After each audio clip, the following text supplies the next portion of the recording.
This is my research study by Max Karpinski. The study purpose is to seek the answer to what are the life experiences of women with autism. We are seeking to discover what it's like for women with autism, how their experiences are lived and interpreted in society. At this point, we feel like the autism spectrum disorder is somewhat misunderstood and misrepresented amongst women. It would be nice to collect further research in a general sort of way, and we can see how these behaviors in women with autism can differ from men, and it would be nice to identify if there were further room for growth with sexuality and race and other intersecting identities with behavior and experience.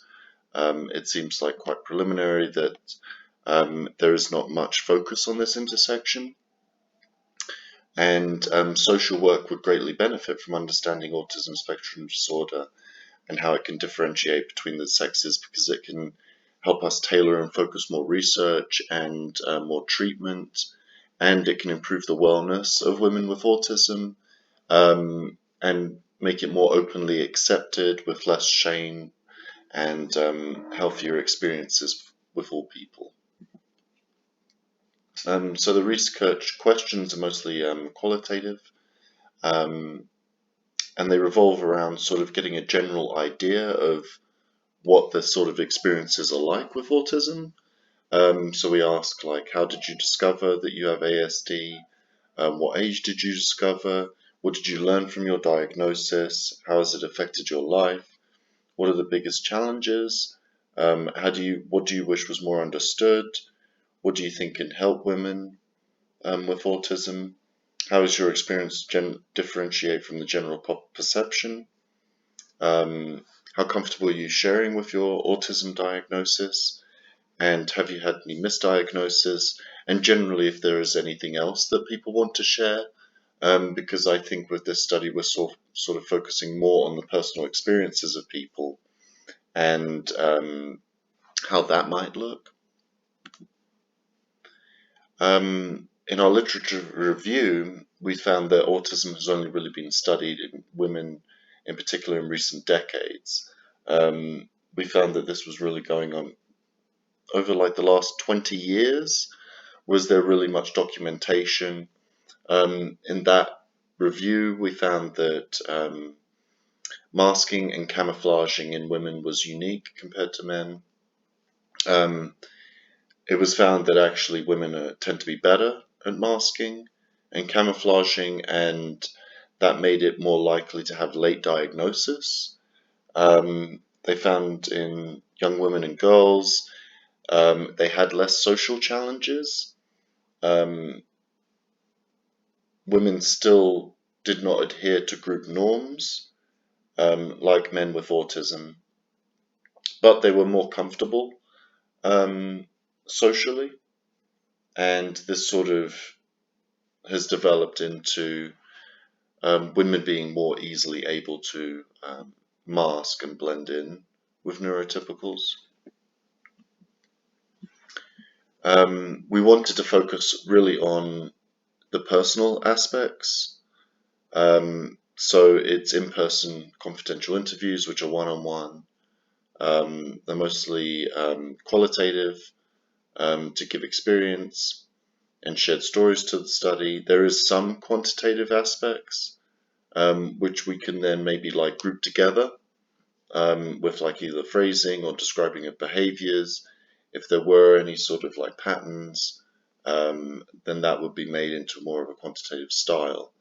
There were hour-long interviews, and it was encouraged to have conversation. So these interviews, it was mostly focused about conversation, how one-on-one we can sort of engage and connect and try to find some kind of understanding. I would rather focus on the uniqueness of each person rather than trying to make some sort of generalization. Random sampling was used from volunteers in the Denver area. We wanted to encourage volunteers because that would make it into more of a comfortable situation. And then amongst the volunteers, there would be random selection. Ethically, we had a lot of concerns in making people feel comfortable with their autism diagnosis and being able to talk about it in this sort of circumstance. Um, there are a lot of misconceptions about autism. We did find it very brave that people were willing to come forward and talk about it. And just in the nature of research, sort of making people the subject of something, um, didn't want to sort of dehumanize anyone or treat anyone in a certain way as if they're some kind of like subject. Um, I did find that this was a great overview of autism in women, but it would be better to be seen on a larger scale. Only having it in Denver does provide a certain demographic. Um, I was kind of surprised by the sheer lack of general study previously, and I think we are still not really keeping up with how much study should be done in this sort of topic. And it does highlight the areas for growth.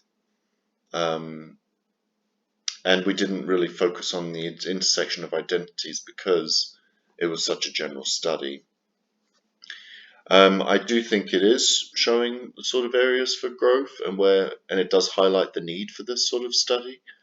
It does work towards bridging a gap and provides a human perspective on autism in women.